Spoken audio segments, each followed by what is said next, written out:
When Michael Jordan opened his front door that cold March morning, he couldn't believe his eyes. Standing before him was Danny Rodriguez, the same man who almost ended his legendary career in 1993. But this wasn't the proud athlete Michael remembered. Danny was thin, dirty, and desperate. He had lost everything and was living on the streets. What Danny was about to tell Michael would shake the basketball world forever. A secret about their famous playoff battle. A truth about Michael's father's death, and a dangerous criminal organization that had been fixing games for 30 years. Michael had two choices: turn away the man who once tried to destroy his dreams, or listen to the most shocking confession in sports history. His decision would surprise everyone who thought they knew the real Michael Jordan. The tall iron gates of Michael Jordan's Highland Park mansion stood like silent guards against the cold March wind. Snow covered the perfectly cut grass. The big house sat at the end of a long driveway, hidden from the busy Chicago streets. Marcus Williams had worked as a security guard at the mansion for 8 years. He knew every sound, every shadow, every person who came to visit. But on this Tuesday morning, something felt different. At 9:30 a.m., Marcus was drinking his hot coffee in the small guardhouse. He was reading the sports news on his phone when he saw movement near the front gate. A man was walking slowly up the long driveway. The man looked very thin. His clothes were old and dirty. His jacket had holes in it. His shoes were falling apart. Snow crunched under his feet as he walked. Marcus put down his coffee and stepped outside. "Sir," he called out, "this is private property. You can't be here." The man kept walking. He didn't seem to hear Marcus. Or maybe he was just too tired to care. Marcus jogged over to the man. Up close, he could see that the visitor looked sick. His face was very pale. His eyes looked empty and sad.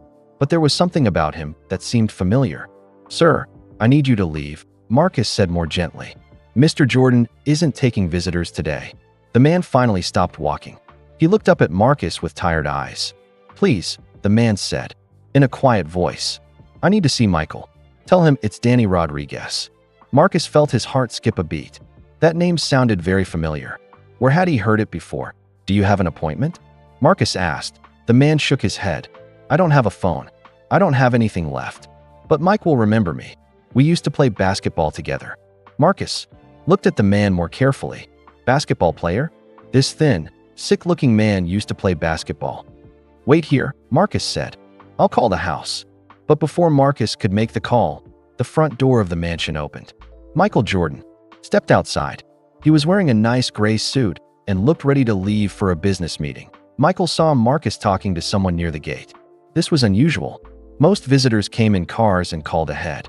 "Marcus, what's going on?" Michael called out as he walked toward them. "This man says he knows you, Mr. Jordan," Marcus said. "Says his name is Danny Rodriguez." Michael stopped walking. His face went white like he had seen a ghost. "Danny," Michael whispered. The thin man looked up. "Hello, Mike. It's been a long time." Michael stared at the man for a full minute without saying anything. His mouth was open, but no words came out. This couldn't be Danny Rodriguez. The Danny Rodriguez Michael remembered was strong and fast. He was a great basketball player with a bright smile and expensive clothes. That Danny Rodriguez almost beat Michael Jordan in the 1993 playoffs. But this man looked like he hadn't eaten a good meal in weeks. His hair was gray and messy. His hands were dirty and shaking. "What happened to you?" Michael asked softly to Danny's eyes filled with tears. "Everything fell apart, Mike. I lost it all." Michael looked around quickly. He could see neighbors walking their dogs across the street. A few cars were driving by slowly. The drivers were looking at the famous basketball player talking to a homeless man. "Come inside," Michael said quickly. "We need to talk privately." Danny nodded. "Thank you, Mike. I wasn't sure you'd want to see me." "Of course I want to see you," Michael said. But his voice sounded confused and worried.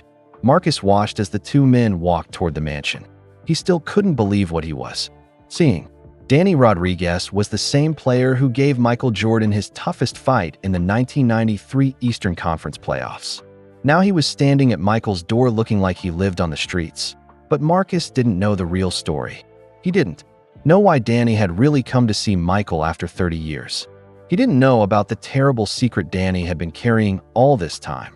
And Marcus had no idea that this unexpected visit would change both men's lives forever. As the mansion door closed behind Michael and Danny, Marcus walked back to his guardhouse. He picked up his coffee, but it had gone cold. Somehow, he knew this was going to be a very long day. Inside the mansion, Danny Rodriguez was about to tell Michael Jordan a secret that would shake the basketball world.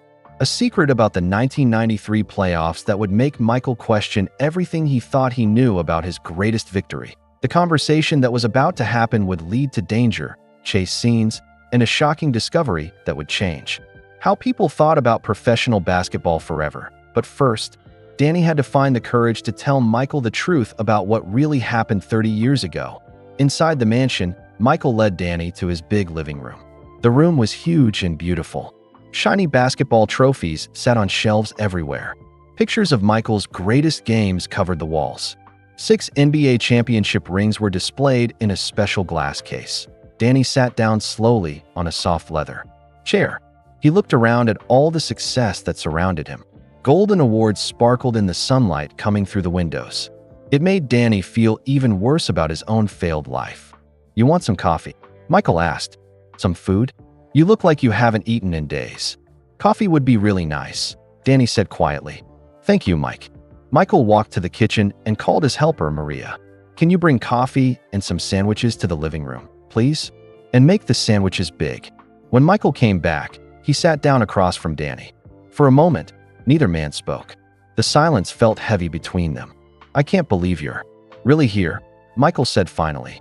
"I haven't seen you since the playoffs?" Danny finished the sentence. 1993, Eastern Conference Semifinals. Bulls versus Knicks. Michael nodded slowly. He remembered that basketball series very well. It was one of the hardest 7 games he ever played. Danny Rodriguez had been the star player for the New York Knicks. For those 7 games, Danny played the best basketball of his entire life. Danny was fast like lightning on the court. He could make shots from anywhere. Most importantly, he wasn't scared of Michael Jordan like other players were. While most players got nervous playing against the great Michael Jordan, Danny seemed to play even better. "You were incredible that series," Michael said, smiling a little bit. "I remember Game 4. You scored 45 points that night." Danny's face lit up for the first time since arriving. "You remember that?" "How could I forget?" Michael said. "You made shots that seemed impossible. The crowd in New York went crazy every time you touched the ball. After the game, all the reporters were saying you might be better than me." "Almost beat you," Danny said, but his smile faded quickly. "But almost doesn't count in basketball, does it?" Michael remembered Game 7 like it happened yesterday. It was May 21st, 1993. Madison Square Garden was packed with screaming fans. Everyone knew this would decide who went to the Eastern Conference Finals. Danny had been amazing all series long. In Game 7, with 2 minutes left to play, the Knicks were winning 81-78. Danny had already scored 38 points. Michael had only scored 31 points, which was unusual for him. The crowd was going wild. They thought the Knicks were finally going to beat Michael Jordan and the Chicago Bulls. But then something happened that changed everything. "Your ankle," Michael said softly. Danny looked down at his hands. "Yeah, my ankle." With 1 minute and 47 seconds left in Game 7, Danny tried to make a quick move around Michael. He stepped on another player's foot and twisted his ankle badly. Danny fell to the ground, holding his leg and crying out in pain. The crowd got very quiet. Danny tried to keep playing, but he couldn't run the same way. He was limping badly. Michael saw his chance and took over the game. In the last minute and 47 seconds, Michael Jordan scored 8 straight points. The Bulls won the game 89-87. After the game, Michael was surrounded by reporters and cameras. Everyone wanted to talk to the winner. Danny was in the locker room, sitting alone with ice on his ankle. He was crying, but not because his ankle hurt. He was crying because he knew this was his best chance to beat Michael Jordan, and it was gone.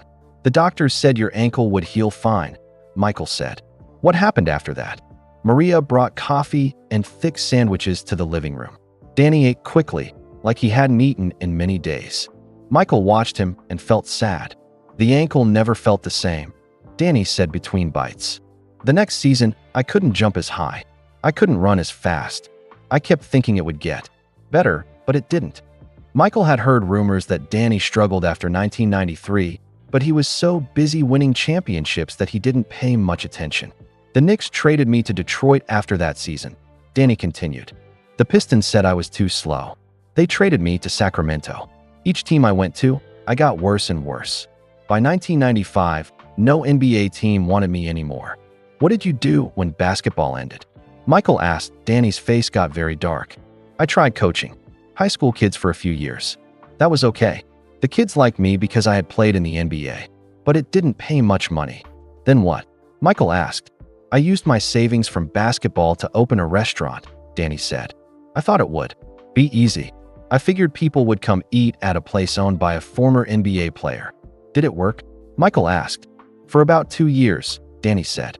But I didn't know anything about running a business. I trusted the wrong people.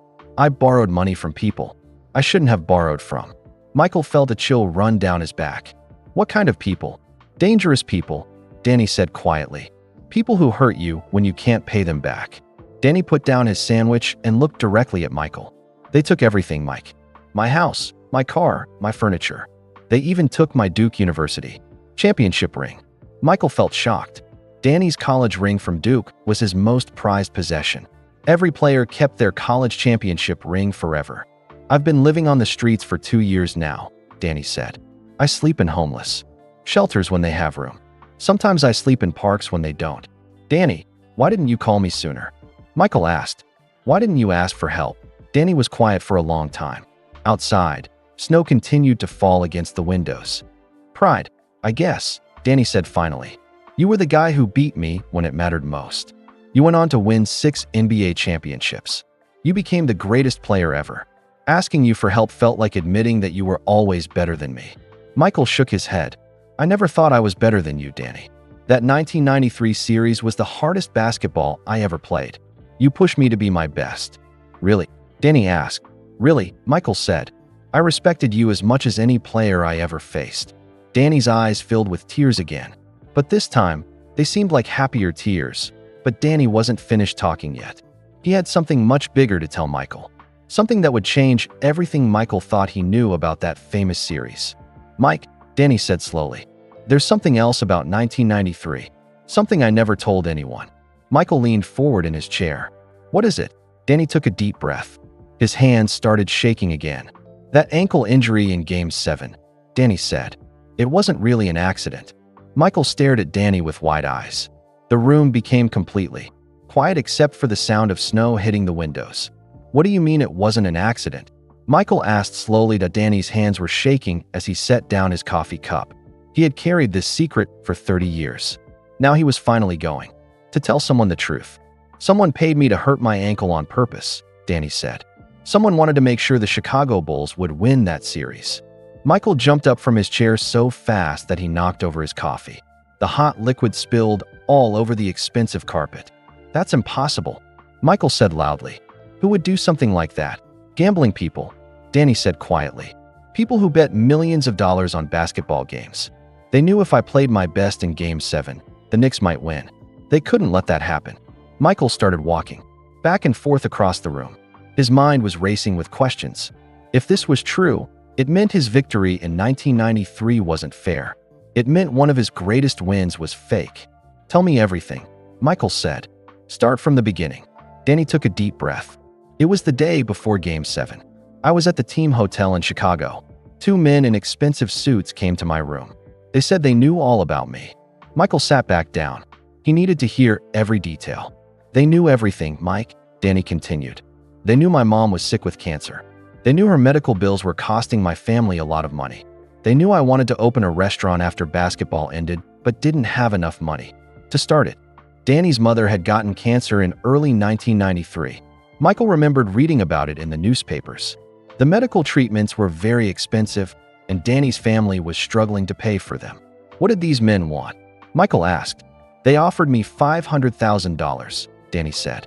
All I had to do was make sure I couldn't play well in the fourth quarter of Game 7. They didn't want me to lose the game on purpose. They just wanted me to not be able to play my best when it mattered most. Michael felt sick to his stomach. $500,000 was a lot of money in 1993. It was more money than I made in a whole year playing basketball, Danny said. And my mom needed surgery that cost $200,000. My family was going to lose our house if we couldn't pay the medical bills. Michael understood now why Danny had been tempted. Family always came first, even before basketball. So you agreed to do it? Michael asked. Danny nodded sadly. They told me exactly how to do it. During a fast break in the fourth quarter, I was supposed to step on another player's foot wrong. It would look like a normal basketball accident to everyone watching. And that's what you did? Michael asked. Yes, Danny whispered. With 1 minute and 47 seconds left in the game, I pretended to make a quick move around you, but I stepped on Horace Grant's foot on purpose. The pain was real, though. I really did hurt my ankle badly. Michael remembered that moment perfectly. He had seen Danny fall and grab his ankle. Michael had actually felt sorry for Danny when it happened. He thought it was just bad luck. The worst part, Danny continued, was that I still tried to beat you even with a hurt ankle. I wanted that money for my family, but I also wanted to win. I'm still a competitor, Mike. Even when I was cheating, I was still trying to beat you, with what I had left. Michael almost smiled despite everything. That sounded exactly like the Danny Rodriguez he remembered. Even when Danny was fixing the game, he was still trying to win. Did anyone else know? Michael asked. No, Danny said. Not my teammates. Not my coaches. Not even my family. Just me and those two men in suits. Who were they working for? Michael asked. I don't know their real names, Danny said. But they worked for someone big. Someone who had millions of dollars riding on that series. They told me that a lot of important people had bet money on the Bulls to win. Michael thought about 1993. It was a time when gambling was becoming a big problem in professional sports. The NBA was worried about players getting involved with gamblers. Danny, why are you telling me this now? Michael asked. Why wait 30 years? Danny's eyes filled with tears again. Because I can't live with it anymore, Mike. Every time I see you on TV talking about that series, I feel terrible inside. You deserve to win because you were the better player, not because I cheated. Danny started crying harder. That money was supposed to save my life and help my family. Instead, it ruined everything.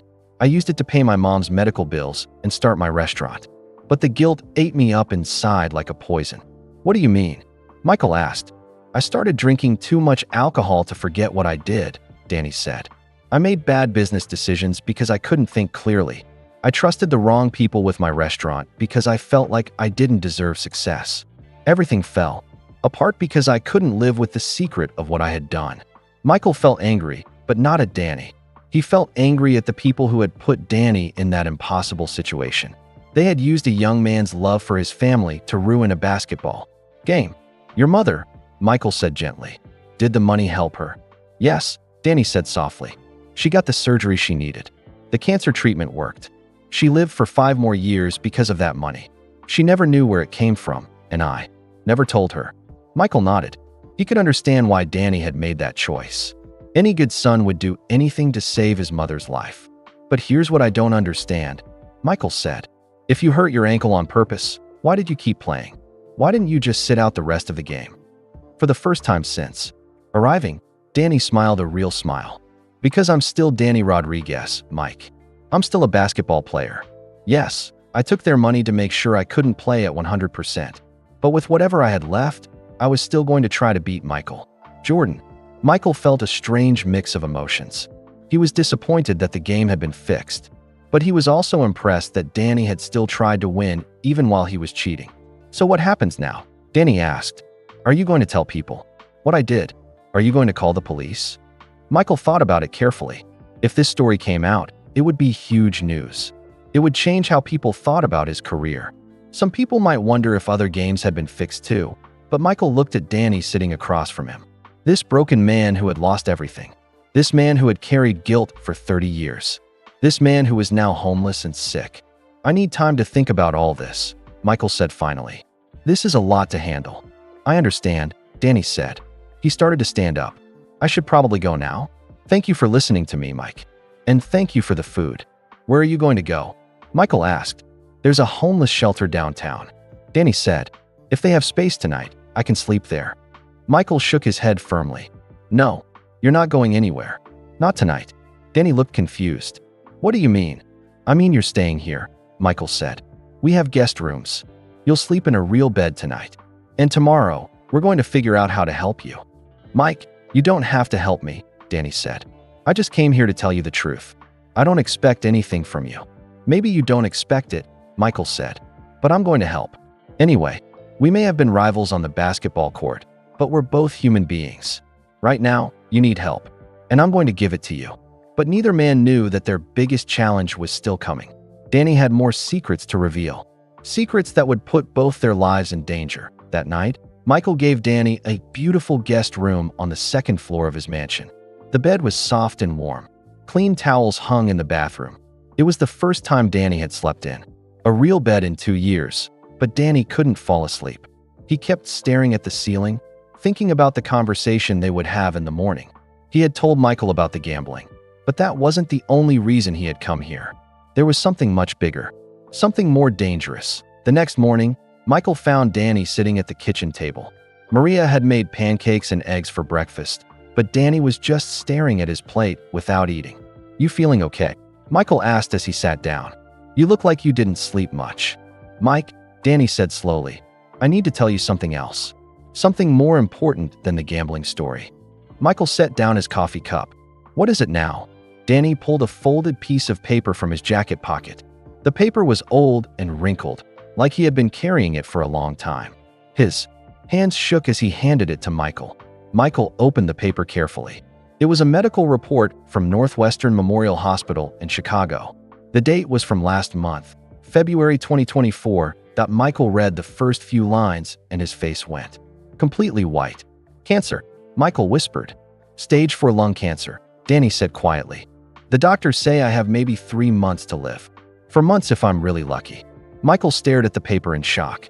In just 2 days, he had learned that his 1993 playoff victory might have been fake, and now his former rival was dying. "Danny, this is really serious," Michael said. "Are you getting treatment?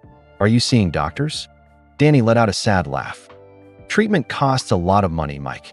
I told you yesterday, I don't have anything. I've been to the emergency room a few times when the pain gets really bad, but that's all I can afford." Michael felt angry again, not at Danny, but at the whole unfair situation. Here was a man who had once been a professional athlete, and now he couldn't even afford medical care. "Why didn't you tell me this yesterday?" Michael asked. "Because I wanted you to hear about the gambling first," Danny said. "I wanted to clear my conscience about that before I died. But there's something else, Mike. Something bigger." "What do you mean bigger?" Michael asked. Danny took a deep breath. "I don't just want to die in peace. I want to do something good before I go. Something that might make up for what I did in 1993. "Like what?" Michael asked. "I want to expose the gambling ring that paid me," Danny said. "I want to help the FBI catch the people who are still doing this to young basketball players." Michael's eyes got very wide. "The same people are still doing this." "Not the exact same people, but the same organization," Danny said. "They've been fixing games for 30 years, Mike. College games, some NBA games, even high school games now. They're still out there, still hurting young players the same way they hurt me." Danny pulled another piece of paper from his jacket. This one had names and phone numbers written all over it in Danny's handwriting. "I've been tracking them for 2 years," Danny said. "Ever since I became homeless, I've had nothing but time. I've been following the money, watching the betting patterns, talking to other players who got approached. I know how they work now." Michael looked at the paper. The names didn't mean anything to him, but he could see that Danny had done a lot of careful research. "This sounds really dangerous, Danny," Michael said. "If these people find out what you're doing, what are they going to do, kill me?" Danny asked. "I'm already dying, Mike. The cancer is going to kill me in 3 months anyway. But you're not dying. You have everything to lose. That's why I need your help." "My help?" Michael asked. "I need someone they can't touch," Danny said. "Someone with enough money and power to fight them. Someone the public will believe when the story comes out." Michael understood now why Danny had really come to him. It wasn't just about confessing the gambling incident. It wasn't just about getting help with his cancer. Danny wanted Michael to help him bring down the entire gambling operation. "Why me?" Michael asked. "Why not go to the FBI by yourself?" "I'm a homeless ex-basketball player with cancer," Danny said. "Who's going to believe me? But if Michael Jordan stands up and says this is happening, people will listen. The whole world will pay attention." Michael walked over to the kitchen window. Outside, he could see the city of Chicago in the distance. He thought about all the young basketball players out there right now, Players in high school and college who might be getting offered money to fix games. Players who might make the same terrible mistake Danny had made. What exactly are you asking me to do? Michael asked. Help me set up a meeting with the FBI, Danny said. Use your connections to make sure they take this seriously. And when the story comes out in the news, stand with me. Tell people that. You believe what I'm saying is true. Michael turned around to face Danny. If I do this, it's going to change everything for me. People will start questioning all my wins. They'll wonder how many other games were fixed during my career. I know, Danny said sadly, and I'm sorry for that. But think about how many young players we could save from making the same mistake I did. Michael thought about his own sons, Marcus and Jeffrey, who were starting to get interested in basketball. He thought about all the kids who looked up to him as a hero. Did he want them playing in a sport where games could be bought and sold? There's something else, Danny said very quietly. Michael felt tired. What now? The people who paid me in 1993, Danny said. I found out who was really behind it all. Michael felt his heart start beating faster. Who was it? Danny hesitated. This was the biggest secret of all, the one that would shock Michael the most. It was someone you knew, Danny said. Someone who was close to professional basketball. Someone who had access to inside information about the teams and players. Just tell me who it was, Michael said. Danny looked Michael straight in the eyes. It was Charles Oakley. Michael felt like someone had punched him in the stomach. Charles Oakley was one of his former teammates on the Chicago Bulls. They had played together for several years. Oakley was someone Michael had trusted like a brother. That's impossible, Michael said. Oak would never do something like that. He was my teammate. He was my friend. He didn't do it for money, Danny said. Quickly, he did it because he owed the gambling people a favor. They had helped him with some kind of problem he had in New York. In return, he had to give them inside information about team injuries and game plans. Michael sat down hard in a chair. Charles Oakley had been like a big brother to him when Michael was young in the NBA. The idea that Oakley was involved in fixing games made Michael feel sick and betrayed. Do you have proof of this? Michael asked. I have phone records, Danny said. I have bank statements. I have photographs. I have everything.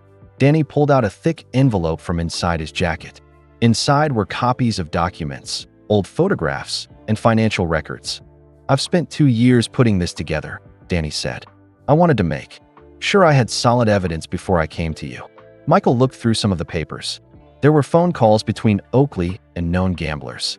There were bank deposits that matched the money Danny had been paid. There were even photos of Oakley meeting with suspicious-looking people in dark restaurants. This could destroy his life, Michael said. He helped destroy mine, Danny said, firmly, and he's still helping them destroy other players. This has to stop, Mike. Michael felt torn between two feelings. On one side, he wanted to protect his former teammate and friend. On the other side, he knew Danny was right. If this was still happening to young players, it had to be stopped. I need time to think about all this, Michael said. I don't have much time left, Danny reminded him. 3 months, remember? Maybe 4 if I'm lucky. Michael looked at Danny sitting across from him. This man who had once been his greatest rival was now asking him to risk everything to do what was right. Okay, Michael said finally. I'll help you, but we have to do this the right way. We need to gather more evidence. We need to make sure we have everything perfect. And we need to get you proper medical treatment for your cancer. Danny's eyes filled with tears of relief. Thank you, Mike. You don't know how much this means to me. We're going to do this together, Michael said, like teammates. But neither of them knew that someone had been listening to their entire conversation. And that person was about to make a phone call that would put both of their lives in serious danger. Marcus Williams had been worried about his boss all morning. In 8 years of working for Michael Jordan, he had never seen him look so upset. When Marcus went to bring some mail to the house, he heard voices coming from the kitchen. Marcus didn't mean to listen in on private conversations. But when he heard the word gambling, he stopped walking. Then he heard Charles Oakley and FBI. His feet wouldn't move. Marcus pressed his ear closer to the kitchen door. He heard everything. The cancer, the fixed game from 1993, the plan to expose the gambling ring. Danny's evidence against Charles Oakley. Marcus had a terrible secret of his own, one that Danny and Michael didn't know about. Marcus owed $75,000 to some very dangerous people. He had gotten into trouble betting on football games. When he couldn't pay his debts, the dangerous people had made him a deal. They would give him More time to pay if he did favors for them. Those same people had asked Marcus to spy on Michael Jordan before. They wanted to know about Michael's business meetings and travel plans. They thought this information might help them with their betting. Marcus had always said no because he liked working for Michael and didn't want to betray him. But now, listening to this conversation, Marcus realized he had information that could be worth a lot of money. Information that might save his own life. Marcus quietly walked away from the kitchen door. He went back to his security booth and pulled out his cell phone.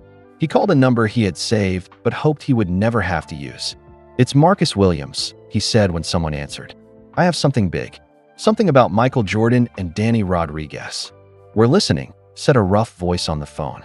"They're planning to go to the FBI," Marcus said quickly. "Danny Rodriguez has evidence about fixed games. He's going to expose the whole operation." There was silence on the phone for a long moment. "What kind of evidence?" the voice asked. "Documents, phone records, bank statements, photos of Charles Oakley meeting with your people," Marcus said. More silence. "When are they going to the FBI?" the voice asked. "I think tomorrow or the next day," Marcus said. "Jordan is making phone calls to set up meetings." "Good work," the voice said. "There's an extra $10,000 in this for you. But you need to keep watching them. Call us if they leave the house or if anyone else comes to visit." The phone line went dead. Marcus put his phone away and tried to feel good about what he had just done, but his hands were shaking. Meanwhile, inside the kitchen, Michael was making important phone calls. He called his personal lawyer first. Then he called his business manager. Finally, he called a friend who used to work for the FBI. "I can get you a meeting with the right people," his FBI friend said. "But Michael, this is serious stuff. If you're wrong about any of this, it could hurt your reputation badly." "I understand the risks," Michael said. "But if we're right, we could help a lot of people." Michael also called the best cancer doctor in Chicago. He made an appointment for Danny that afternoon. He was going to make sure Danny got proper medical treatment, no matter what it cost. "I can't believe you're doing all this for me," Danny said when Michael finished making calls. "I told you yesterday," Michael said. "This is bigger than basketball. This is about doing what's right." But Michael was also thinking about Charles Oakley. Even though Danny had evidence against him, Michael felt like he owed his former teammate a chance to explain. They had been through too much together to not give Oakley that chance. "I need to make one more call," Michael told Danny. "I'm going to call Oakley. I want to hear what he has to say about all this." Danny looked worried. "Mike, if you warn him, he might destroy evidence. He might run away." "He's not going to run," Michael said. "And if he's really innocent, he deserves to know what's happening." Michael found Charles Oakley's phone number and called him. The phone rang 4 times before Oakley answered. "Mike," Oakley said, sounding happy and surprised. "Man, it's good to hear from you. What's going on?" "Oak, I need to ask you something important," Michael said. "And I need you to tell me the complete truth." "Of course," Oakley said. "What is it? Do you remember Danny Rodriguez?" Michael asked. There was a pause on the phone. Not a long pause, but long enough for Michael to notice.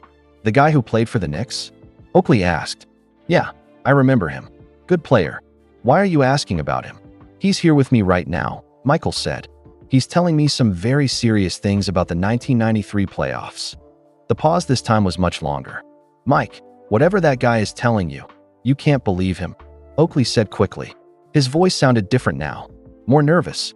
"Danny Rodriguez has had problems for years. Mental problems, drug problems. You can't trust anything he says. He has documents," Oak, Michael said. "Financial records, phone records, photos." The phone went completely quiet for almost a minute. Michael could hear Oakley breathing heavily. "Mike," Oakley said finally, "I need to see you, face to face. This is too important to talk about on the phone." "I'm not going anywhere," Michael said. "If you want to talk, you come here to Chicago." "I can't do that," Oakley said quickly. "It's not safe for me to travel right now." "Not safe?" Michael asked. "What does that mean?" "It means there are people looking for me," Oakley said. "People who don't want me talking to anyone about anything from the old days." Michael felt a chill run down his spine. "Oak, what did you get yourself into?" "I can't talk about this on the phone," Oakley said. "Meet me halfway. Meet me in Detroit. I'll explain everything there." Michael looked at Danny, who was listening carefully to the conversation. "Detroit is too far," Michael said. "Danny is sick with cancer. He can't travel that far." "Then leave him there," Oakley said. "This is between you and me, Mike. It always has been." "No," Michael said firmly. "Danny is part of this now. Whatever you have to say, you can say it in front of him." Oakley was quiet for a very long time. Michael could hear traffic noise in the background, like Oakley was calling from a car or a street corner. "Mike, you don't understand how big this thing really is," Oakley said finally. "If you keep pushing forward with this, people are going to get hurt. People you care about." "Is that a threat?" Michael asked. "It's a warning," Oakley said. "From someone who cares about you and wants to keep you safe." "Safe from who?" Michael asked, but the phone line went dead. Oakley had hung up. Michael stared at his phone. His former teammate had just threatened him, or warned him. Michael wasn't sure which one it was. "What did he say?" Danny asked. "He wants to meet with me," Michael said. "But not here, and not with you there." "I told you he was guilty," Danny said. "An innocent person would come here and explain everything. A guilty person runs away and makes threats." Michael nodded slowly. He was starting to believe that Danny was telling the truth about everything. But they didn't know that across town, Marcus the security guard was sitting in a parking lot, meeting with two men in a black car. He was telling them everything he had heard, and he was accepting an envelope full of money in return. The two men listened carefully to Marcus's report. When he finished talking, one of them made a phone call. "We have a problem," the man said into his phone. "Michael Jordan knows everything, and he's planning to go to the FBI tomorrow." The voice on the other end of the phone was calm and cold. "Handle it," the voice said. "Do whatever you have to do, but make sure they don't make it to that FBI meeting." "What about Jordan?" the man asked. "He's not just some regular person. He's Michael Jordan. If something happens to him, people will ask a lot of questions. Then make sure it looks like an accident," the voice said. "And make sure the Rodriguez guy doesn't survive to tell his story to anyone." The phone line went dead. The two men looked at each other. They had just been given orders to kill Michael Jordan and Danny Rodriguez. It was the biggest and most dangerous job they had ever been asked to do. One of the men pulled out his phone and made another call. "We're going to need more people for this job," he said, "and we're going to need them tonight." Back at the mansion, Michael and Danny had no idea that their lives were now in serious danger. They were planning their trip to see the FBI. They thought the biggest risk was what might happen to their reputations. They had no idea that some very dangerous people were making plans to make sure they never lived to tell their story. But Michael Jordan had not become the greatest basketball player in the world by giving up when things got difficult. And he was about to discover that his competitive spirit worked just as well off the basketball court as it did on it. Michael and Danny left the mansion at 2:30 p.m. in Michael's black Mercedes. They were driving to Northwestern Memorial Hospital for Danny's appointment with the cancer doctor. The appointment was at 3:30 p.m., which gave them plenty of time to get there. Michael had decided to drive himself instead of using his regular driver. He wanted privacy so they could talk about their plan to meet with the FBI. But that decision might have saved their lives that a professional driver would have taken the main highways into downtown Chicago. Michael chose to take back roads that he knew from growing up in the city. That made it much harder for anyone following them to guess where they were going. "You see that blue car?" Michael asked Danny as they drove through a quiet neighborhood. Danny looked in the side mirror. "The one that's been behind us since we left your house." "That's the one," Michael said. "I think we're being followed." Danny felt his heart start beating faster. "What should we do?" Michael smiled. It was the same competitive smile he used to get before important basketball games. "We're going to find out how serious they are," Michael said. Michael suddenly turned right onto a street that led back toward his mansion. If the blue car was just going in the same direction by accident, it would keep going straight. If they were really being followed, the car would turn too. The blue car turned right. "Okay," Michael said calmly. "Now we know for sure." Danny was getting scared. "Maybe we should call the police." "And tell them what?" Michael asked. "That a car is driving on the same roads we are. We need proof that they're actually following us." Michael made 3 more quick turns. Left, then right, then left again. Each time, the blue car followed them perfectly. "I'm going to try something," Michael said. "Hold on tight." Michael suddenly pressed hard on the gas pedal. The Mercedes shot forward like a rocket. In just a few seconds, they were going 65 miles per hour on a street where cars usually went 25 behind them. The blue car sped up too, but it couldn't keep up with Michael's powerful car. Within 2 minutes, Michael had left them far behind. "Where did you learn to drive like that?" Danny asked, holding onto his seat belt tightly. "When you're famous, people sometimes follow you," Michael said. "Not usually for dangerous reasons, but you learn to be careful. I took some defensive driving classes years ago." They drove quietly for a few minutes.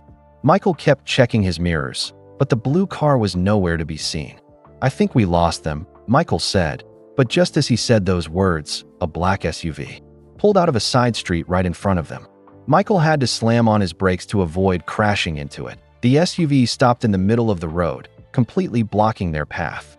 "Back up," Danny yelled. Michael put the car in reverse. But when he looked behind them, another car had pulled up. They were trapped between two vehicles with no way to escape. Two men got out of the SUV. They were both wearing dark suits and sunglasses, even though it was cloudy outside. One of them was holding something under his jacket that looked like it might be a gun. "Mr. Jordan," one of the men called out as he walked toward their car. "We need to have a conversation with you." Michael rolled down his window just a little bit. "Who are you?" "We're friends of Charles Oakley," the man said. "He sent us to bring you to him for that meeting." "I already told Oakley I'm not going to New York," Michael said. "You misunderstood," the man said with a cold smile. "This isn't a request. It's a requirement." The man started walking closer to Michael's car. As he got nearer, Danny could clearly see that he definitely had a gun hidden under his jacket. "Mike," Danny whispered, "we need to get out of here right now." Michael looked around quickly. They were on a narrow street with houses on both sides. There was a very small gap between the SUV and a parked car on the right side of the road. The gap was barely wide enough for the Mercedes, but it might work if Michael was careful. "When I say the word go, duck down as low as you can," Michael told Danny quietly. "What are you planning to do?" Danny asked. "Something that might be really stupid," Michael said, "but it's our only chance. Go." Michael floored the gas pedal and aimed straight for the small gap. The Mercedes shot forward like a bullet. The man with the gun had to jump out of the way to avoid being hit. The right side mirror of Michael's car scraped against the SUV with a loud crash and broke off completely. But they made it through the gap. "Yes," Danny yelled as they sped away. But their celebration didn't last long. In the rearview mirror, Michael could see both cars starting to chase them again. Michael's phone, which was connected to his car's speaker system, suddenly rang. The caller ID said unknown number. "Michael Jordan," he answered. "Very impressive driving," said a voice Michael didn't recognize. "But you're only making this harder on yourself." "Who is this?" Michael demanded. "Someone who wants to have a friendly conversation with you and Mr. Rodriguez," the voice said. "Pull over now, and nobody gets hurt." "I don't think so," Michael said as he turned sharply onto another street. "Mr. Jordan, we know where you live. We know where your children go to school. We know where your ex-wife works. Do you really want to play games with us?" Michael felt a cold fear in his stomach. These people were threatening his family. "What do you want?" Michael asked. "We want you to forget everything Mr. Rodriguez told you," the voice said. "We want you to take him back to whatever homeless shelter he came from. And we want you to never speak to the FBI or anyone else about gambling and basketball." "And if I don't agree," Michael asked, "then you'll find out what happened to the last person who tried to expose our operation," the voice said. The phone line went dead. Michael looked at Danny, who had heard every word. "They're not just trying to scare us," Danny said. "They're really planning to hurt us." "Maybe," Michael said, "but I've been in tough situations before. In basketball, when the other team puts pressure on you, you don't give up. You play harder." Michael made another sharp turn. He was heading toward downtown Chicago now, where there would be more traffic and more people around. "Where are we going?" Danny asked. "To the hospital for your appointment," Michael said. These guys think they can scare Michael Jordan. They're about to learn they picked the wrong person to mess with. Behind them, the two cars were still following. But Michael had an idea. He knew these Chicago streets better than anyone chasing him. He had grown up here. He knew shortcuts and back alleys that most people didn't know about. "Danny, call 911, Michael said. "Tell them we're being chased by people with guns." Danny pulled out Michael's phone and dialed. 911, what's your emergency? This is Danny Rodriguez. I'm in a car with Michael Jordan. We're being chased by men with guns on the south side of Chicago. Did you say Michael Jordan? The 911 operator asked. Yes. We're in a black Mercedes, license plate MJ23. We're being chased by a blue sedan and a black SUV. Police cars are on the way, the operator said. Stay on the line. Michael could hear sirens in the distance. The police were coming to help them, but the men chasing them could hear the sirens too. And they were getting desperate. The black SUV suddenly sped up and rammed into the back of Michael's car. The Mercedes lurched forward, and Danny hit his head on the dashboard. Are you okay? Michael asked. I'm fine, Danny said, wiping blood from his forehead. Just keep driving. Michael saw a police car coming toward them from the opposite direction. He flashed his headlights and honked his horn to get the officer's attention. The police car made a quick U-turn and started chasing the men who were chasing Michael and Danny. Within minutes, 3 more police cars had joined the chase. The blue sedan and black SUV realized they were outnumbered. They turned down a side street and disappeared. Michael pulled over and stopped the car. His hands were shaking from adrenaline. Are you sure you're okay? He asked Danny. I'm okay, Danny said. But Mike, this proves everything I told you is true. These people are really dangerous. A police officer walked up to Michael's car. Mr. Jordan? I'm Officer Martinez. Are you and your friend hurt? We're fine, Michael said. But the men who were chasing us had guns. They threatened my family. We're going to need you to come to the police station to file a report, Officer Martinez said. And we're going to put protection on your house until we figure out who these people are. As they followed the police car to the station, Michael realized that everything had changed. This wasn't just about exposing corruption in basketball anymore. This was about staying alive long enough to tell the truth. But Michael Jordan had never backed down from a challenge in his life. And he wasn't going to start now. Danny, he said as they drove, we're still going to the FBI tomorrow. But first, we're going to make sure these guys can never threaten anyone again. Danny smiled despite everything that had just happened. I knew there was a reason you were the greatest competitor who ever lived. The real fight was just beginning at the Chicago police station. Detective Sarah Chun listened carefully as Michael and Danny told their story. She had been a police officer for 15 years, but she had never heard anything quite like this. Let me make sure I understand, Detective Chun said. You're telling me that professional basketball games have been fixed for 30 years, and now people are trying to kill you to keep it secret? I know it sounds crazy, Michael said, but Danny has proof. Documents, photos, everything. Danny opened his envelope and spread the papers across Detective Chen's desk. She looked through them carefully, examining each document. These phone records show calls between Charles Oakley and known gamblers, she said. And these bank records show large money transfers on the same dates as playoff games. That's just the beginning, Danny said. I have evidence going back to 1993 and continuing until last year. This isn't just about one fixed game. It's about a whole criminal organization. Detective Chin picked up her phone. I'm calling the FBI. This is too big for just the Chicago police to handle. While Detective Chun made her calls, Michael and Danny sat in the waiting area. Danny was holding an ice pack on his head where he had hit the dashboard during the car. Chase. Mike, Danny said quietly, maybe we should stop. These people already tried to hurt us once. What if they go after your family next time? Michael thought about his children. Marcus was in college at the University of Central Florida. Jeffrey was finishing high school. The idea of them being in danger made Michael feel sick. But then Michael thought about all the young basketball players who might be getting threatened by these same criminals right now. Players who might make the same mistake Danny had made 30 years ago. No, Michael said firmly. We can't stop. Now, if we give up, these people win. And they'll keep hurting other players. Detective Chun came back with good news. The FBI is sending 2 agents over right now. Agent Johnson and Agent Martinez specialize in sports gambling cases. They want to hear everything you have to say. 30 minutes later, the 2 FBI agents arrived. Agent Johnson was a tall woman with short gray hair. Agent Martinez was a younger man who looked like he might have played sports himself. Mr. Jordan, Mr. Rodriguez, Agent Johnson said as she sat down. We've been investigating sports gambling for several years. What you're describing fits with some cases we've been working on. You mean this is really happening? Michael asked. Unfortunately, yes, Agent Martinez said. We know there are organized crime groups that fix games in college basketball, minor league baseball, and even some professional sports. But we've never had someone come forward with evidence about NBA games. Danny pushed the envelope of documents toward the agents. Everything is in there. Names, dates, phone calls, money transfers. 30 years of evidence. Agent Johnson looked through the papers quickly. Her eyes got wider as she read. "This is incredible," she said. "If this evidence is real, we could shut down one of the biggest sports gambling operations in the country." "The evidence is real," Danny said. "I've been collecting it for 2 years. I know where the bodies are buried, so to speak." "There's something else," Michael said.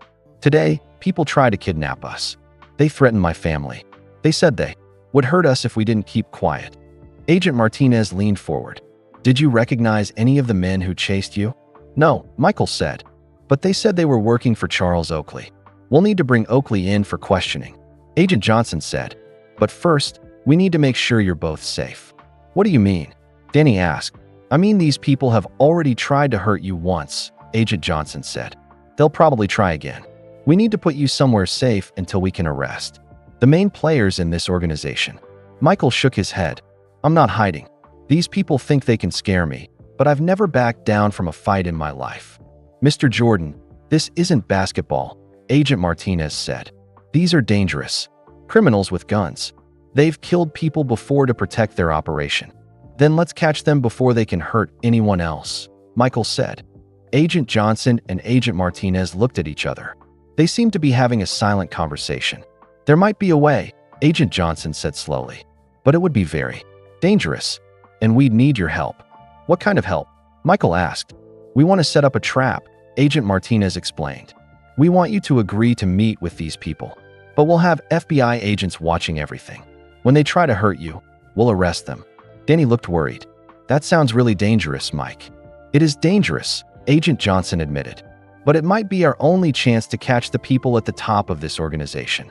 If we just arrest the men who chased you today, the big bosses will just send different people next time." Michael thought about it carefully. In basketball, sometimes you had to take big risks to win important games. This felt like the same kind of situation. "How would it work?" Michael asked.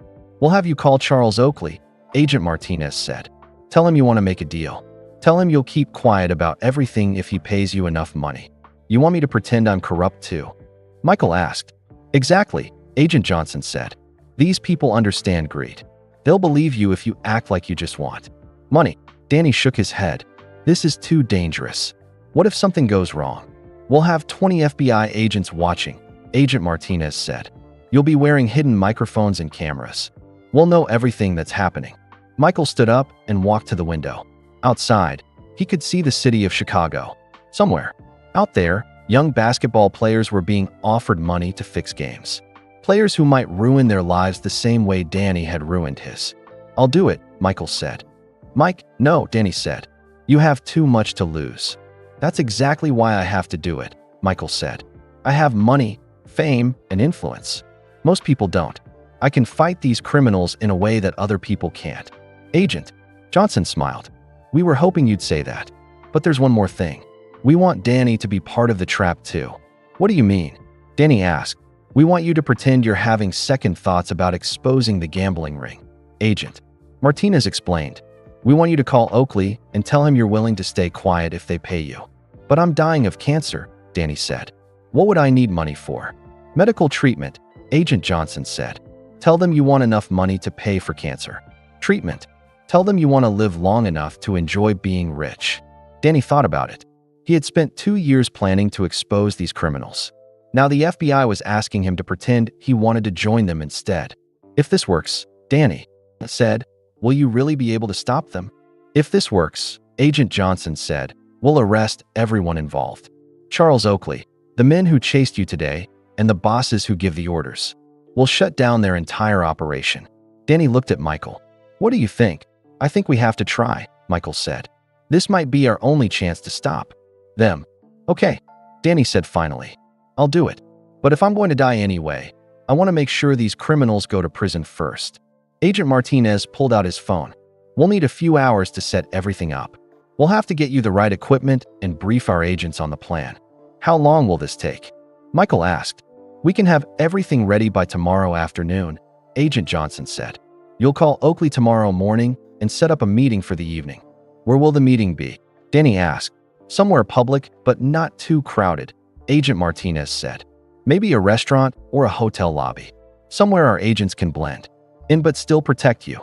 As they left the police station, Michael felt nervous but determined. In a few hours, he would be face to face with the people who had tried to kill him. But this time, he would have the FBI on his side.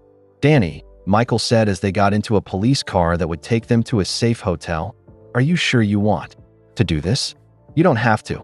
You've already given the FBI everything they need." "I've been carrying this guilt for 30 years, Danny said. "If I can help catch these people before I die, maybe I can finally make up for what I did in 1993. Michael nodded.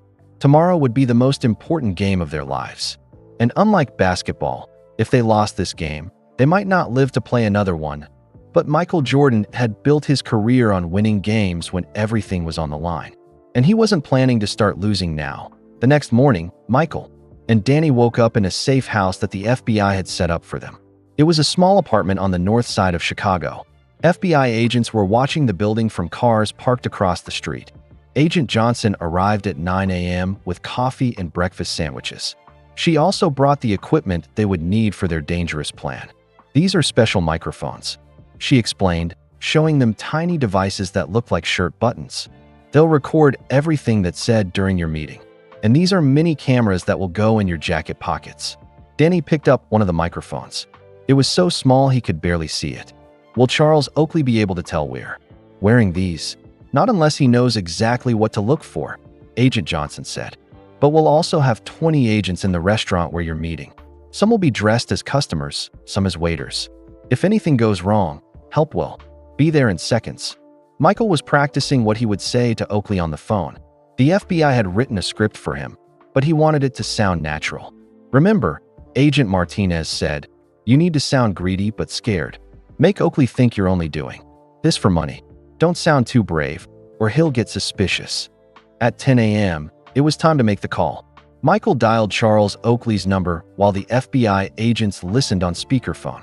"Oak, it's Michael," he said when Oakley answered. "Mike, thank God you called," Oakley said. He sounded relieved. "Are you okay? I heard there was some kind of trouble yesterday." "That's what I'm calling about," Michael said, following the script. "Oak, I need to talk to you. Face to face. I told you yesterday, I can't come to Chicago," Oakley said. "I'm not asking you to come here," Michael said. "I'll meet you halfway. But I need to bring Danny with me. He's part of this now." There was a long pause on the phone. "What changed your mind?" Oakley asked carefully. "Yesterday changed my mind," Michael said.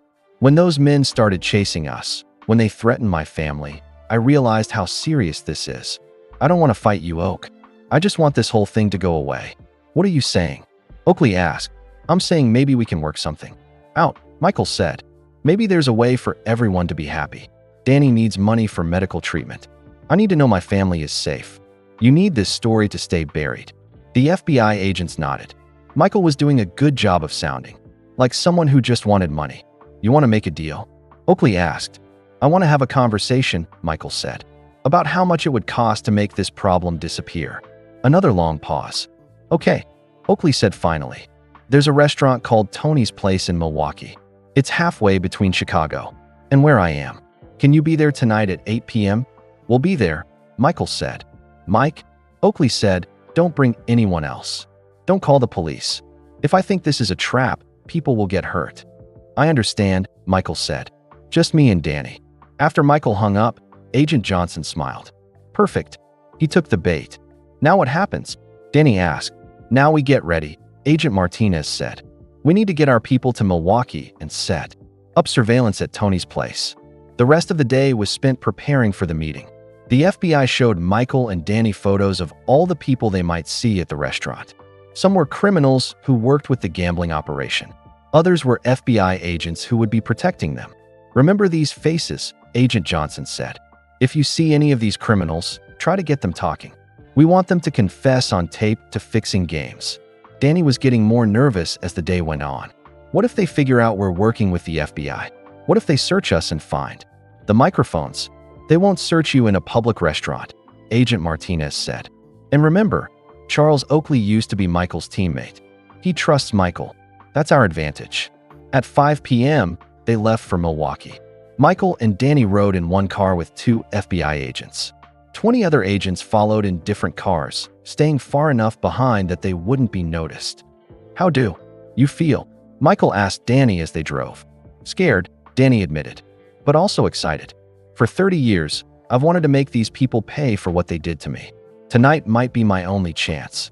"You're brave to do this," Michael said, "especially with your cancer. You could be spending your last few months resting, but instead you're fighting criminals." "My mom always told me to stand up to bullies," Danny said. "I guess I'm finally listening to her advice." They arrived in Milwaukee at 7:30 p.m. Tony's place was a small Italian restaurant in a quiet part of the city. It looked normal from the outside, but Michael and Danny knew that FBI agents were already inside, pretending to be customers. "Are you ready?" Agent Johnson asked through their earpieces. "Ready," Michael said quietly. "Remember, try to get them to talk about other fixed games," Agent Martinez's voice said in their ears. "We want to catch as many criminals as possible." Michael and Danny walked into the restaurant at exactly 8 p.m.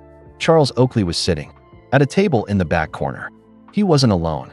2 other men were with him, men that Michael didn't recognize. "Mike, Danny," Oakley said as they approached the table. "Thanks for coming." Michael noticed that Oakley looked nervous. His hands were shaking slightly, and he kept looking around the restaurant. "Oak, who are your friends?" Michael asked as they sat down. "This is Vincent and Tony," Oakley said. "They're the people you need to make a deal with." Vincent was a large man with gray hair and expensive clothes. Tony was younger and thinner, but his eyes looked cold and dangerous. "So you want to make this problem go away?" Vincent asked without saying hello. "That's right," Michael said. "Danny needs money for cancer treatment. I need to know my family is safe. What's it going to cost?" Vincent smiled, but it wasn't a friendly smile. "It's going to cost more than money, Mr. Jordan." "What do you mean?" Danny asked. "I mean, we need guarantees," Tony said. "We need to know you'll never talk about this again to anyone." "How much money are we talking about?" Michael asked, trying to keep the conversation focused on getting evidence. "For Danny's medical bills, maybe $2 million, Vincent said. "For your silence, maybe $5 million. But money isn't the only thing we need." "What else do you need?" Michael asked. Vincent leaned forward. "We need you to do us a favor, Mr. Jordan." "What kind of favor?" Michael asked, though he was afraid of the answer. "We want you to talk to some young players for us," Vincent said. "College players who are going to be in important games. We want you to convince them to help us out." Michael felt sick. They wanted him to recruit young players to fix games. "You want me to corrupt college kids?" Michael asked. "We want you to help them make some extra money," Tony said. "Nothing wrong with that." Danny spoke up. "How many players are you already working with?" Vincent looked proud. "We have people in 15 different colleges. We've been doing this for years. March Madness is very profitable for us." The FBI agents listening through the microphones were probably getting excited. This was exactly the kind of confession they needed. "What about professional players?" Danny asked. "Are you still fixing NBA games?" "Not as much as we used to," Tony said. "NBA players make too much money now. It's harder to buy them. But we still have a few people who help us out." "Like who?" Michael asked. Vincent looked around the restaurant carefully. Then he leaned in, close to Michael and Danny. "Let me tell you about our operation," he said quietly. "And then you'll understand why we need your help." For the next 30 minutes, Vincent and Tony told Michael and Danny about their entire criminal organization. They talked about fixed college games, bribed referees, and corrupted players. They mentioned names, dates, and amounts of money. Everything was being recorded by the FBI microphones. But then Vincent said something that shocked everyone. "You know, we've been watching you for a long time, Mr. Jordan," Vincent said. "We know about your gambling problems. We know about the debts you had in the 1990s. Michael felt his heart stop. What was Vincent talking about? "We helped you out back then," Tony said. "And now it's time for you to help us." "I don't know what you're talking about," Michael said. Vincent smiled coldly. "Oh, but you do. How do you think you were able to pay off those gambling debts in 1993? How do you think your father's murder was really solved so quickly?" Michael felt like someone had hit him in the chest. Vincent was claiming that the gambling organization had helped Michael in the past, and they were suggesting they had something to do with his father's death. "You're lying," Michael said. "Am I?" Vincent asked. "Or have you just been lying to yourself for 30 years? The room started spinning around Michael. Was it possible That he had been connected to this criminal organization longer than he thought? Had they really helped him with gambling debts? And what did they know about his father's murder? But before Michael could ask any more questions, Tony suddenly stood up. "This meeting is over," Tony said. "We'll be in touch with our decision." As the criminals left the restaurant, Michael sat frozen in his chair. The FBI had gotten everything. They needed to make arrests.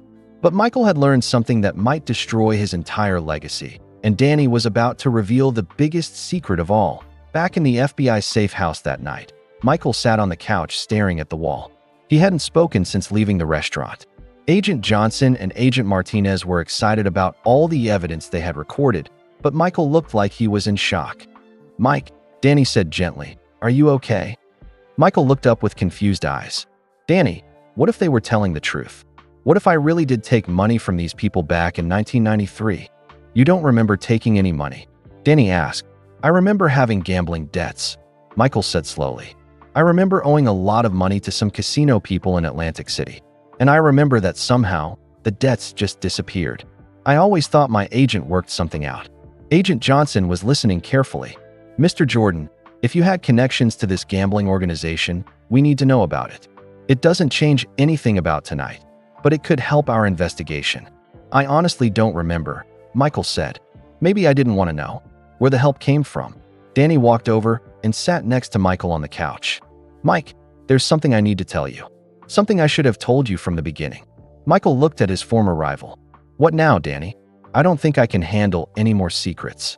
"This one is different," Danny said. "This one might actually make you feel better." Danny took a deep breath. "Mike, I didn't come to your house just to confess about the fixed game. And I didn't come just to expose the gambling ring." "Then why did you come?" Michael asked. "I came to tell you the truth about your father's death," Danny said quietly. The room became completely silent. Michael's father, James Jordan, had been murdered in 1993, just a few months after the playoffs where Danny had hurt his ankle. It was one of the most painful times in Michael's life. "What do you know about my father?" Michael asked, his voice barely a whisper. "More than I should," Danny said, "and more than I ever wanted to." Agent Johnson and Agent Martinez moved closer. This was completely new information. "Tell me everything," Michael said. Danny stood up and walked to the window. "After I took the money to fix that game, I thought it was over. I thought I would just keep the secret forever and move on with my life. But they didn't let me go." "What do you mean?" Michael asked. "They kept calling me," Danny said. "They wanted me to fix more games. They wanted me to recruit other players. They said if I didn't help them, they would tell everyone what I had done in the playoffs." Michael felt his heart start beating faster. "So you kept working with them?" "For a while," Danny said sadly. "They made me approach other players on different teams. I hated it, but I was scared of what would happen if I said no." "What does this have to do with my father?" Michael asked. Danny turned around to face Michael. "In July 1993, they gave me a special assignment. They wanted me to approach you directly." Michael stood up from the couch. "They wanted you to get me to fix games." "Yes," Danny said. "They said if I could get Michael Jordan to work with them, they would let me go. They would never bother me again." "But you never approached me," Michael said. "Because I couldn't do it," Danny said. "You were the best player in the world. You had everything. I couldn't destroy your life the way they had destroyed mine." Agent Martinez was taking notes. "So what happened when you refused?" "They got angry," Danny said. "Really angry. They said if I wouldn't help them get to Michael Jordan, they would find another way." Michael felt a cold chill run down his spine. "Another way to get to me? They said they would find someone close to you," Danny said. "Someone they could use to pressure you." Michael's hands started shaking. "My father. Your father liked to gamble, Mike," Danny said gently. "He went to casinos. He played poker games. They found out about that." Michael knew this was true. His father had enjoyed gambling, but it had never seemed like a serious problem. "They approached your father at a casino in North Carolina," Danny continued. "They offered him a lot of money to help them. All he had to do was convince you to miss some free throws in important games. Just small things that wouldn't be obvious." "My father would never do that," Michael said firmly. "You're right," Danny said. "He told them no. He said he would never ask you to do anything dishonest." Agent Johnson leaned forward. "So what happened next?" Danny's eyes filled with tears. "They killed him, Mike. They murdered your father because he wouldn't help them corrupt you." Michael felt like the room was spinning. His father had been killed by the same criminals who had paid Danny to fix games. His father had died protecting Michael's integrity. How do you know this? Agent Martinez asked. Because they told me, Danny said. They called me after it happened. They said this is what happens to people who don't cooperate with them. They said if I ever tried to expose them, they would kill more people I cared about. Michael sat back down heavily. So for 30 years, you've known that these people killed my father? Yes, Danny whispered. And I've hated myself every day for not stopping them somehow. Why didn't you go to the police back then? Agent Johnson asked. With what proof? Danny said. I was already guilty of fixing a basketball game. Who would believe me? And besides, they threatened to kill my mother if I talked. Michael looked up at Danny. Is that the real reason you came to me now? Because you're dying and you want to finally get justice for my father. Partly, Danny said, but also because I found out they're planning to kill more people. They're getting desperate because sports betting is becoming legal in more states. They're losing control of their operation. Who else are they planning to kill? Agent Martinez asked. Young players who refuse to work with them, Danny said. College kids who say no to fixing games. They used to just threaten these kids, but now they're actually hurting them. Danny pulled out another piece of paper from his jacket. 3 college players have been killed in the last 2 years. The police think they were random crimes, but they weren't. These kids all said no to fixing games. Agent Johnson looked at the paper. It had names, dates, and newspaper clippings about 3 different deaths. This is enough evidence to shut them down forever, she said. But Danny, why didn't you come forward sooner? Because I was a coward, Danny said simply. I was afraid to die, but now that I'm dying anyway, I figured I might as well do something brave for once in my life. Michael stood up and walked over to Danny. For a moment, it looked like he might hit him, but instead, Michael hugged his former rival. Thank you, Michael said. Thank you for finally telling me the truth about my father. I'm sorry it took so long, Danny said, crying now. I'm sorry. I let you think it was just a random crime for 30 years. You were scared, Michael said. I understand that. But now we can get justice for him. Agent Martinez was already on his phone. We need to make arrests tonight. If these people think Michael and Danny are working with us, they might try to kill them before we can stop them. How many people are we arresting? Agent Johnson asked. Everyone, Agent Martinez said. Vincent, Tony, Charles Oakley, and anyone else connected to this organization. We have enough evidence now to destroy their entire operation. Michael looked at Danny. Are you ready for this to be over? I've been ready for 30 years, Danny said. The only thing I regret is that your father isn't here to see these people finally get caught. He is here, Michael said. I can feel him, and I think he's proud of us for doing the right thing. Outside, FBI cars were already heading toward locations where they knew the criminals would be. Vincent and Tony were about to be arrested at their hotel. Charles Oakley was about to be arrested at the airport as he tried to leave the country to be mourning the biggest sports gambling scandal in history would be headline news around the world. Michael Jordan's name would be connected to it, but as a hero who helped bring down the criminals, not as someone who was corrupted by them. But first, Michael and Danny had one more conversation to finish. About forgiveness, about friendship, and about what it meant to finally do the right thing after 30 years of carrying terrible secrets. Danny, Michael said, when this is all over, when you start your cancer treatment, I want you to stay at my house. I want to take care of you. Mike, you don't have to do that, Danny said. Yes, I do, Michael said. We're teammates now. Teammates. Take care of each other. Danny smiled through his tears. I never thought I'd live to see the day when Michael Jordan called me his teammate. You earned it, Michael said. What you did tonight took more courage than anything I ever did on a basketball court. As they waited for news about the arrests, Michael thought about his father. James Jordan had died protecting his son's integrity. Now, 30 years later, that integrity had helped bring down the people who killed him. It was the most important victory of Michael Jordan's life. And he had won it with the help of the man who had once been his greatest rival. But there was still one more surprise waiting for both of them. The next morning, news trucks surrounded the FBI building in Chicago. Reporters from every major news station in the country were trying to get information about the biggest sports scandal in history. 23 people had been arrested overnight, including Charles Oakley, Vincent, and Tony, Michael, and Danny. We're in a conference room with Agent Johnson, getting ready for a press conference. Danny looked tired but peaceful. For the first time in 30 years, he didn't have to carry any secrets. "Mr. Jordan," Agent Johnson said, "are you sure you want to do this press conference? You don't have to. We have enough evidence to prosecute everyone without your public statement." "I need to do this," Michael said. "The world deserves to know the truth. And I want other young players to understand what can happen if they get involved with gambling."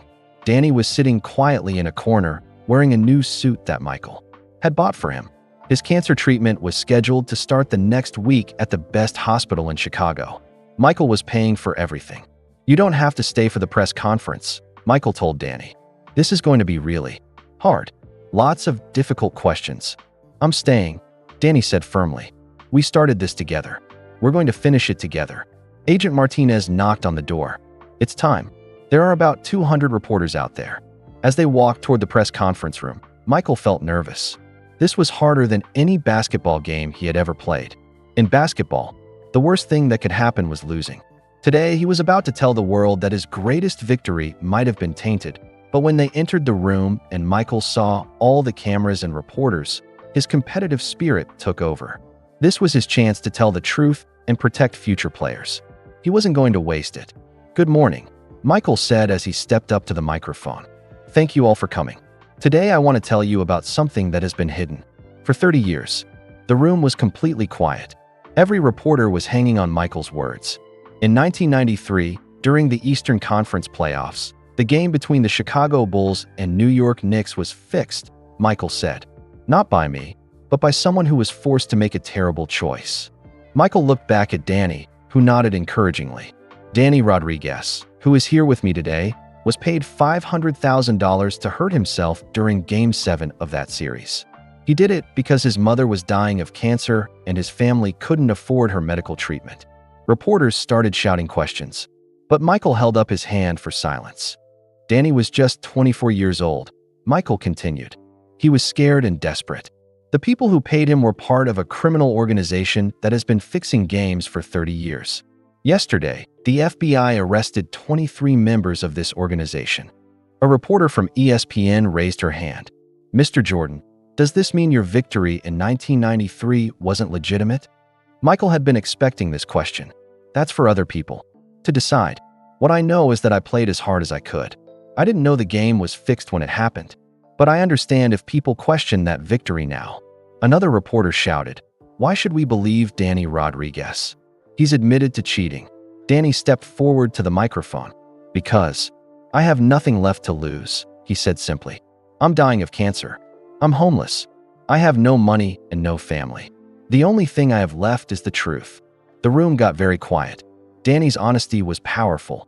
"For 30 years, I've carried the guilt of what I did," Danny continued. "I've watched Michael Jordan be called the greatest player ever, knowing that I helped taint one of his victories. I couldn't die without telling him the truth." A reporter from the Chicago Tribune asked, "Mr. Rodriguez, what evidence do you have?" Danny held up the thick envelope he had been carrying for 2 years. Phone records, bank statements, photographs, and financial documents covering 30 years of game fixing. "The FBI has all of it now." Michael stepped back to the microphone. "But there's something more important than basketball that I need to talk about." The room leaned forward. "What could be more important than the biggest scandal in sports history? These same criminals murdered my father in 1993, Michael said. The room exploded with noise. Reporters were shouting questions and camera flashes were going off everywhere. "My father was approached by this gambling organization," Michael said, his voice getting stronger. "They wanted him to pressure me into missing shots in important games. When he refused, they killed him." "How do you know this?" a reporter yelled. "Because they told Danny," Michael said. "They used my father's murder as a threat to keep Danny quiet.